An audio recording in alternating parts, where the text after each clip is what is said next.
People seeking abortion care in Florida are now being turned away from clinics after the state's 6-week abortion ban took effect this week. Planned Parenthood officials told local reporters that they've been canceling appointments and telling women that they cannot help. And just a reminder for those in the "Are you there, God? It's me, Ron DeSantis" camp, 6 weeks is before many women even know that they're actually pregnant. Florida once served as a sanctuary for abortion access all across the South. But now, the closest clinics that are still under pre-Dobbs restrictions are in Virginia, meaning that patients will need to travel hundreds of miles across several states in order to receive care. Let's bring in Florida State House Minority Leader Fentrice Driscoll. And joining us in studio is Paula Avila-Guillen, the Executive Director of the Women's Equality Center and an international human rights lawyer. Good morning, friends. Good morning. So much news happening here. Leader Driscoll, I want to start with you. What is this going to mean for women in Florida? Well, this 6-week abortion ban cuts off abortion access for most women before they even know that they're pregnant. So it is really taking Florida backwards. I mean, literally overnight, women woke up and had less freedoms than they had the day before. And that's not okay. And all we want is for women to have the same freedoms that their mothers and their grandmothers did. This abortion ban is devastating, and it will have sweeping impacts across the Southeast. May I ask another question of you, Leader Driscoll? A couple of weeks ago, the Florida Supreme Court had an oral argument on whether or not this ban and the effort to repeal it could go on the ballot in November. And parts of that oral argument really sort of seeded language that sounded in the Register of Fetal Personhood. How worried are you that the prospect of imbuing the fetus with statutory and constitutional rights is a real thing that's coming to Florida and to other states across the U.S. soon? You know, I was there that day for that oral argument, and I was concerned, too, listening to the justices' questions. And then you had the attorneys who couldn't really answer. We've already seen fetal personhood bills in the legislature. So this is something that Republicans in Florida are trying. You know, it concerns me, frankly, that if we pass this, we have the ability to protect abortion in Florida's Constitution with our Amendment 4 this fall. And I believe that the people will do it. It does concern me that Republicans in the legislature would just come back and try to define the concept of viability. But we can't be afraid of that right now. We have to move forward. We have to talk to voters about this issue. We have to recognize it's actually not a partisan issue for voters, because Republicans, Independents, and Democrats signed the million petitions that we needed to get this on the ballot. It's just about these extremist Republican politicians who want to fight against everybody else. So we got to move forward with confidence. We got to do what we can, and we'll have to deal with that when the next legislative session comes. Paula, Donald Trump said on Thursday, I think the abortion issue should be largely taken off the table because the individual states are doing what they're doing, and so far the votes are tending to be somewhat on the liberal side, as you've noticed.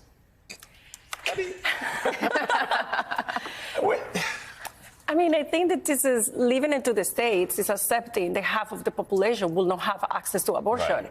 So, you know, it's a way to avoid the question without really accepting that you are okay with half of the people living without access to life-saving procedures in many cases. Like, we are talking about bans. There are even total abortion bans. Even some of the worst that we have even seen in comparison with countries in Latin America or even in Central America. And I think they just saying the states are the decision makers is just saying, I am okay with half of the population facing risk in their lives and in their health. And I think the other side of that is the reality is that noted in our last segment is that on this issue, Donald Trump is essentially going to lie about what will happen in this administration. There's a strong push inside the Republican Party to push a national ban. And you know that at some point that will have an impact, and the reality will be there for states like California, New York, and elsewhere. This idea that as states they could go in one direction, that's not how this is ultimately going to play out, I don't think. Absolutely, and he's the responsible of this mess that we are right now, right? Yes. Like, and he feels extremely proud of the fact that he was the one who overturned Roe versus Wade. Right. So I think that we cannot forget that part. This is something that has been key in his platform, and just because now the voters are showing in favor of abortion, now he seems iffy about it, but we cannot forget that he's responsible for the mess that we are in right now. Can we talk about just the way the Overton window has really shifted? The Dobbs decision was about upholding a Mississippi ban that restricted abortion at 15 weeks. 15 weeks was already somewhat draconian back in 2022. Now we're viewing 15 weeks, 12 weeks as broad access to abortion because we're dealing with laws that prescribe abortion entirely or ban it at 6 weeks. Like, what does this mean in terms of how anesthetized we have all become to these assaults on reproductive freedom? I think I'd like to compare with what is happening in Latin America. Latin America for years had restrictions very similar to the ones we have seen in the United States.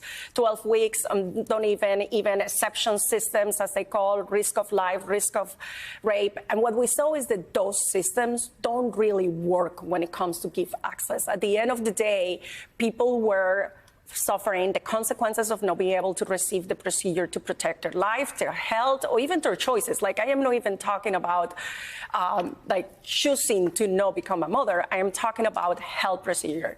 And then what happened was, because we saw what these type of exceptions and limits cause in Latin America, we changed our laws. In the last 4 years, Argentina, Colombia, and Mexico have liberalized the laws, while in the United States, we are seeing that exception and that limit system. The limit system doesn't really work because it relies on the doctor, it relies on the judge. It puts the decision in somebody who really should not be making those decisions. Right, it's no longer a medical decision. It becomes a legal decision. I want you, Leader Driscoll, to take a listen to what Vice President Harris had to say about the Florida abortion ban.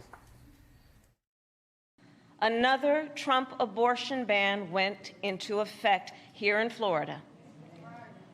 As of this morning, 4 million women in this state woke up with fewer reproductive freedoms than they had last night. This is the new reality under a Trump abortion ban. So, Leader Driscoll, my understanding is this referendum to restore abortion rights in your state, it would need to be approved by 60% of voters. Some simple math, that means that threshold cannot be met by Democratic voters alone. What is it going to take to get other voters to join Democratic voters in that effort? Well, the great thing about Amendment 4 is that it gives us a lane to talk to voters about an issue that they care about. And we have proof of concept when we flipped a Florida House seat from Republican to Democrat just earlier this year. We talked to the voters in that district about what they cared about, which was abortion access.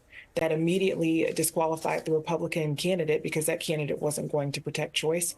And then we talked about the other issues impacting Floridians, like our affordability crisis and property insurance is too high. So listen, I think Vice President Harris is right. This is a Trump abortion ban. We need to make him own it. Ron DeSantis also has his fingerprints all over this. You know, there's one party who is restricting choice. There's another party that's here to protect it. And when it came to getting this ballot initiative approved for November, it required all of us, Republicans, Democrats, and independents.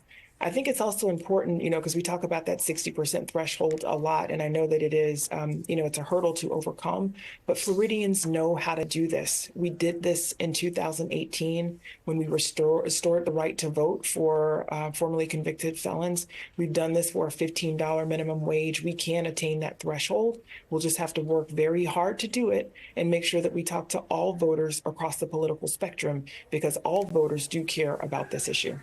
Leader Driscoll, I want to get a little bit into the politics of this, because I think it'll be interesting to watch how Floridians respond. Do you sense or fear potentially a split in the vote there, where votes may go towards Trump for president, but then for the ban, or some variation of that? How are you making, or how should the case be made to Floridians in linking the reason we are here is because this guy did it? This is Trump's ban, which is why, I mean, on abortions, which is why we're having this conversation right now. That is exactly the argument, Michael. I mean, we need to continue to remind people that Trump did this. He took credit for this. He paved the way for this 6-week ban. And then in Florida, the other reason why I love your question is that a lot of folks just think that Florida is a foregone conclusion, that we're a red state. I disagree with that. I mean, the energy on the ground is that we are a red performing state. We have been in the past, but the energy on the ground is very different now. people are very tired of the extremism. They're tired of book bans. They're tired of these draconian abortion bans. They're tired of politicians who just want to get in the way and make decisions for them. Parents want to make their own decisions for their kids. So I think that this actually opens up, like I said, a lane to talk to voters about issues that they care about. And I don't think that Florida is out of play. Florida is in play. President Biden continues to say that. He continues to make visits to Florida, as does the vice president. And so we'll see what happens this fall. I think that Florida voters are going to make their voices heard. We value freedom. Every Floridian deserves the freedom to be healthy, prosperous, and safe. And I believe we'll show that at the polls this November. Leader Fentress Driscoll, Paula Avila Guillen, thank you both so much for being with us. Melissa Murray, thank you so much. Thanks for having me, guys.